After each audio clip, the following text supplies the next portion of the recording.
વડોદરા મહાનગરપાલિકાના election ward number 8 માં આવેલું ગોરવા ગામ ને ગોરવા ગામની અંદર આવેલી આશીર્વાદ નગર સોસાયટી એના મેઇન રોડ પર ગઈકાલે રાત્રે લગભગ 10 ફૂટ જેટલો ઊંડો અને 20 ફૂટ જેટલો પહોળો મસ્ત મોટો ભૂવો પડ્યો છે।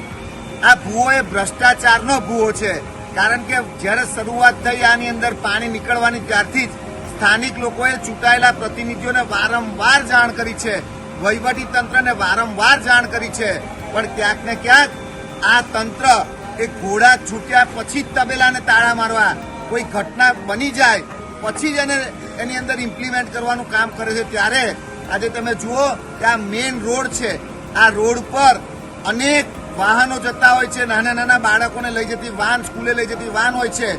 આ રોડ એ લાઈવ રોડ છે, ત્યારે આ રોડ પર આ તો સદનસીબ એવું હતું કે રાત્રે 12 વાગે ભૂવો પડ્યો, પણ જો દિવસે ભૂવો પડ્યો હોત તો મને લાગે છે કે બહુ મોટી જાનહાનિ થાત।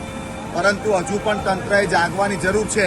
હજુ પણ તમે જુઓ કે ચૂંટાયેલા પ્રતિનિધિઓ અહીંયા કોઈ દેખાતા નથી અને આવી ઘટનાઓ ઘટતી હોય છે। ત્યારે આપણે એક બાજુ સ્માર્ટ સિટીની વાતો કરીએ, 6000 કરોડનું બજેટ બનાવીએ, પણ તમે વડોદરાને અત્યારે ખાડોદરા બનાવી દીધું છે, ભૂવા નગરી બનાવી દીધી છે, એનું અમને દુઃખ છે।